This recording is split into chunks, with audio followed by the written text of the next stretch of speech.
اسے نماز کی پابندی کرنا ہے دوستوں. یہ مومن اور کافر کے درمیان فرق ہے. سوچو نماز کی فضیلت کے لیے 2-3 بات غور کر لیں. ایک تو یہ، جب تک بچی اور بچہ بالغ نہ ہو جائیں شریعت کا کوئی حکم ان کے اوپر نافذ نہیں کر سکتے. لیکن جب نماز کا معاملہ آیا تو اللہ کے نبی صلی اللہ علیہ وسلم نے بچوں کے ماں باپ کو کہا جب تمہارے بچے 7 سال کے ہو جائیں تو اب ان کو نماز پڑھنے کی تلقین کرو، حکم دو. کتنے سال تک؟ 8, 9, 10 سال. 3 سال تک ان کو تربیت دیتے رہو.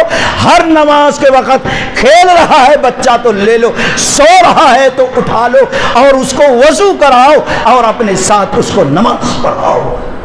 3 سال ٹریننگ کے لیے بہت کافی ہو جاتا ہے دوستو. انسان کی فطرت بن جاتی ہے 3 سال کوئی کام کرے تو. فطرت بن جانے کے بعد اگر وہ کام کوئی انجام نہیں دیتا تو ظاہر بات ہے کہ اب اس کی عادت نہیں پڑی ہے، اس کو سکون نہیں پڑے گا فطرت عادت بن جانے کے بعد.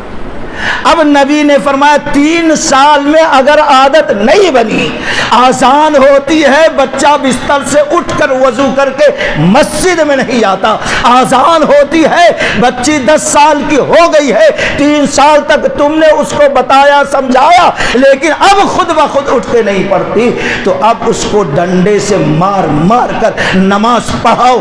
آج ہم کہتے ہیں بچہ ہے سویا ہے، بڑا تھوڑی ہے. آپ اللہ کی شریعت کو توڑنے والے، نبی آپ کو حکم دے رہا ہے دوستو یہ معاملہ تم کرو، آپ گنہگار ہوتے ہیں. تو نماز کی اہمیت کسی اور فرد کے بارے میں شریعت نے نہیں کہا، ماں باپ اس نماز کے بارے میں اہمیت. اور دوسرے یہ جب حکم کی بات آئی، زکوٰۃ، کلمہ، روزہ، حج، جتنے بھی احکام ہیں رب نے جبریل کو زمین پر بھیج کر وہ قانون نافذ کیا ہے.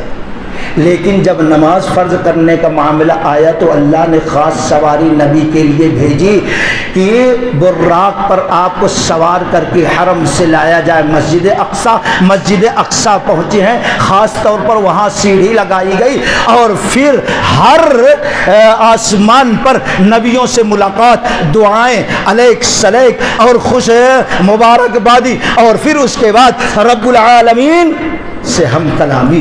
رب نے وہاں تک بلایا سدرۃ المنتہا تک، وہاں پر اللہ نے 3 تحفہ دیا اور اس میں